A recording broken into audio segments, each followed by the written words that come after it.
The following is a production of the Department of Broadcasting at Western Illinois University. Next at 4, bone-chilling temperatures return back to Macomb. What's next for the rest of the week's temperatures? And it's cold outside, but Western Illinois women's basketball is heating up. A look at their journey to the top of the Summit League. Danny Fry is in. A tribute to Black history in this month of February. And could it be too late to save one of the biggest names in electronics history? The news begins now.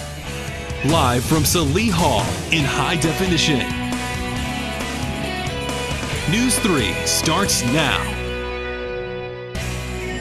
Let's go to Storm Team 3's Emily Manley. She's in the Weather Center right now. Why is it so cold all of a sudden? Guys, I hate to break it to you, but that cold is not going anywhere anytime soon. Mercury sits at 35 degrees right now, and that's the warmest we will see all week. Can you believe it?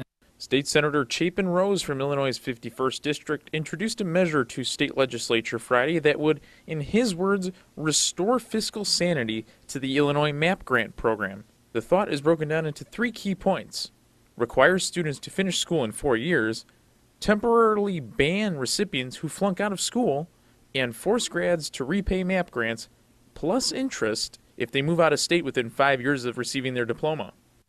Now from Macomb in high definition, you're watching Franny Smith, Mario Calero, Storm Team 3's forecast with Nicholas Stewart, and sports with Danny Fry. Live at 4 continues. Breaking news from Washington into our newsroom. New at 4, McDonough County's assistant state's attorney appeared in court after his girlfriend accused him of breaking her hand. Now, Macomb police say 39-year-old Charles Munson. The online versions are no different, and buzzwords like gold-plated are just marketing tactics. Today's Making the Grades special report discusses the changes in more than 10,000 high school report cards across Illinois' second-largest school district. Now, to find out on how the new grades are calculated and what teachers have to do to evaluate their students, click on this story on news3wiu.com. You can also look for the link on our Facebook and YouTube pages, as well as Twitter.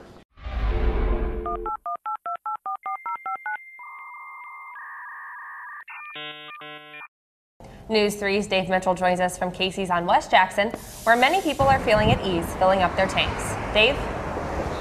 Well, Brody and Sinead, gas prices are definitely down this holiday season. Amtrak is adding another train to its Chicago-Quincy line for the Thanksgiving holiday. On November 30th, Amtrak will add a 3rd train to its schedule of trains traveling from Chicago to Quincy. Beginning of next week. Back to you guys. Thanks, Nick.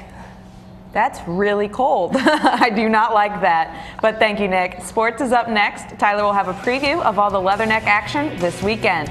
Both basketball programs open their regular season. The men's team is gearing up to take on Pacific, and the women's team will take on Mizzou. And the Western Illinois football team will look to sweep the season in South Dakota. All that and more is still ahead on Good Morning Macomb.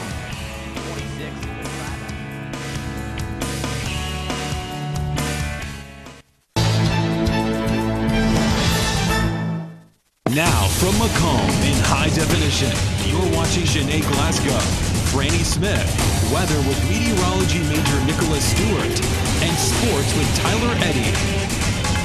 News 3 continues.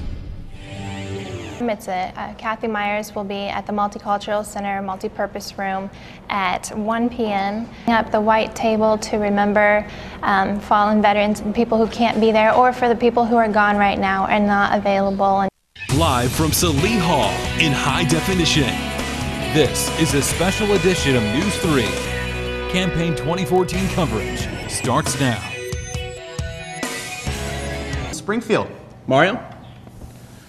Drew and Franny, as Campaign 2014 comes to a close within the next couple of hours when the polls close up at 7, this year's gubernatorial race between current Governor Pat Quinn and Republican candidate Bruce Rauner is in a statistical dead heat. Rauner camps have spent a record amount of money campaigning this year for the Illinois governor's office. $75 million is going to be spent on this election. In 2010, Quinn trailed State Senator Bill Brady by nearly 5% in polls taken just before the election. Now, from Macomb. That's right, Mario. Several local elections are underway, including those 10 seats available for the McDonough County Board. Circle, a group aimed at studying political activism of young voters, says less than 4% of people between 18 and 29 cast ballots in the March primaries. Illinois State Senator Jim Oberweis, a Republican, is also seeking the seat, along with Libertarian candidate Sharon Hansen. Campaign 2014, continuing coverage online, news3wiu.com.